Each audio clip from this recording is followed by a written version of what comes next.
Hello fellow Reaperites. This week we're going to look at manipulating the timing of events in your project in order to tighten up your tracks or to loosen them to create a more human feel.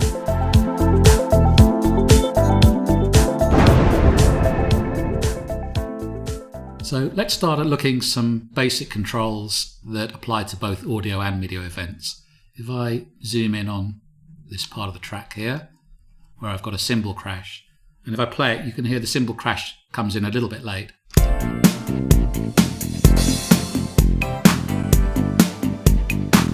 So there are a few ways that we can manipulate that. We just want to pull that back in time. There is actually a nudge control. If you hit the N button on your keyboard, you can nudge left and nudge right the items, but I actually find it's easy to do it by hand, so you can actually put it straight away in the place you want it to.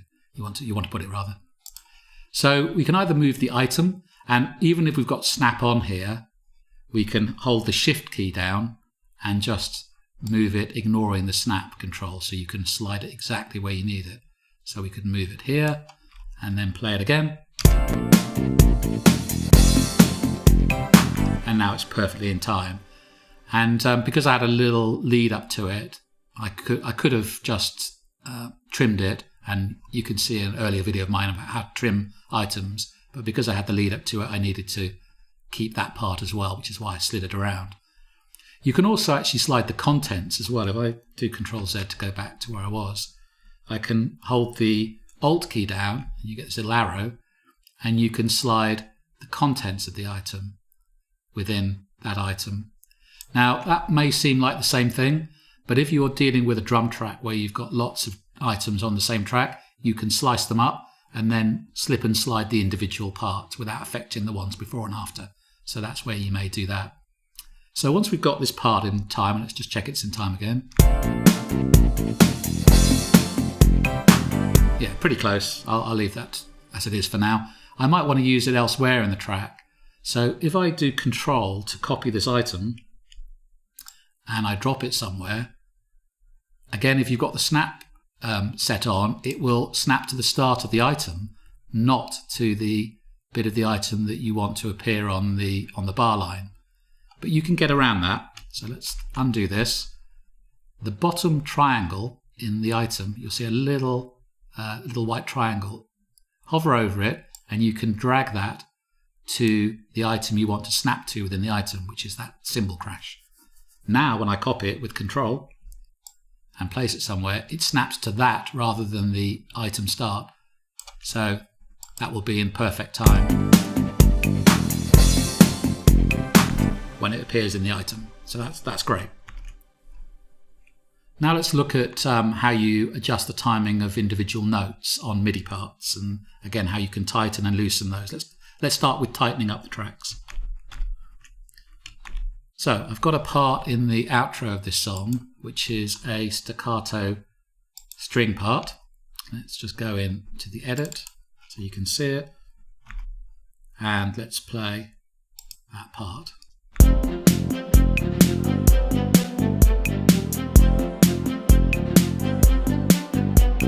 Right, so I played this by hand and it's a bit sloppy. So the first thing I want to do is get all the notes tightened up to 16th notes.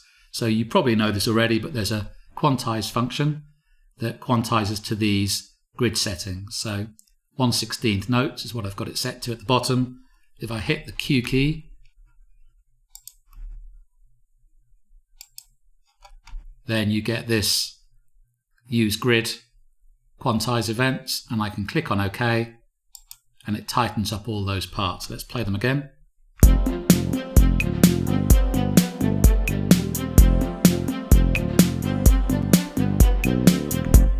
So that's sounding better, but sometimes even when you've done that, you find that it doesn't quite sound right. You might find that a particular sound's got a slow attack and you need to move it back in time.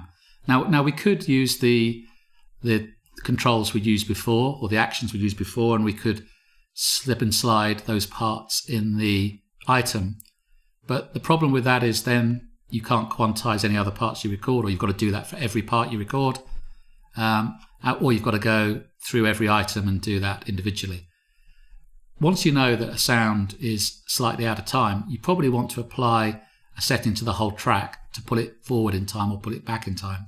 Unfortunately, there is a function that does that.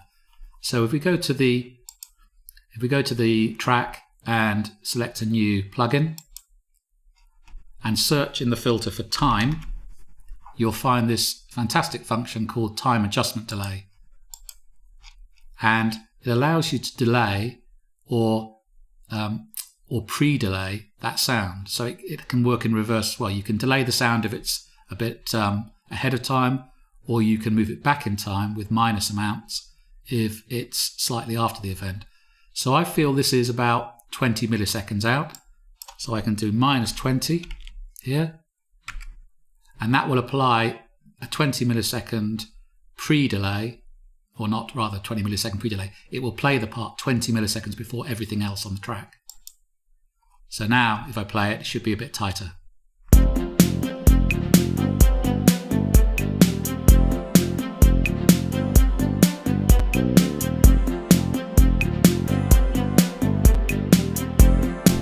So that sounds much tighter to my ears, and you don't have to worry about it affecting your recordings.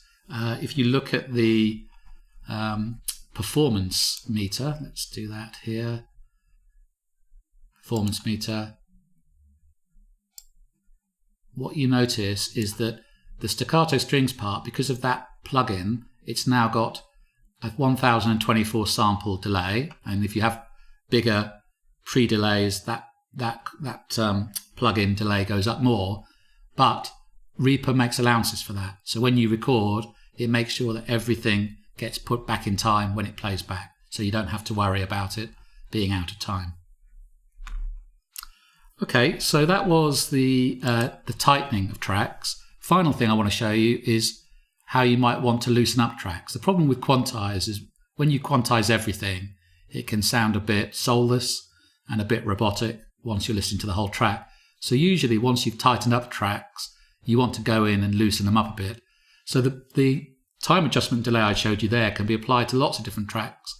I mean, you could apply it to the bass and pull the bass ahead of time a bit if you want a sort of more urgent feel, or you could delay it slightly to create a more laid back feel. But you can also, again, work with individual notes to loosen them. So if we go to the drum part, let's go to the drum part in the chorus here and open it up. So we've got a hi-hat part here. At the moment, let's zoom in on it. At the moment it's playing perfectly in time. What I can do is select just those notes. So I've right-clicked on the hi-hat parts just to select the hi-hat parts, and I can press H for Humanize. And now I can choose how I want to move those notes randomly around where they are. So I tend to keep it fairly subtle, sort of anywhere between sort of 5 and 10%. Usually does the trick. You can randomize the velocity as well. I'm going to leave that as it is. And then you can do this timing bias, which means, are you going to push the notes ahead of time if you do it to the right, or before time if you do it to the left? So I'm going to let it go either side of where it is by keeping it in the middle. So click on OK, and it does a very subtle change to the parts. I'm going to have to zoom in probably for you to see. This one's just ahead, this one's just behind. And if you play it, it's just a subtle effect to take away that robotic nature.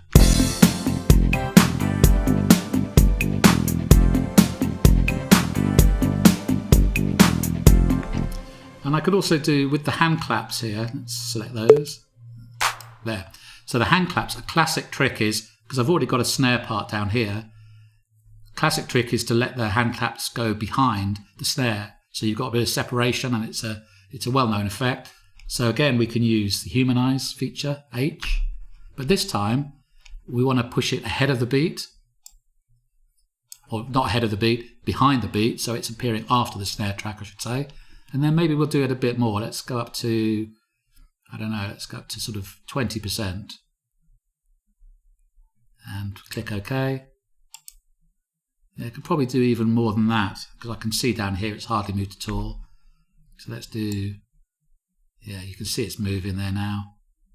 Let's do it 28%. And now if I play this, we'll get a much more laid back feel for the claps.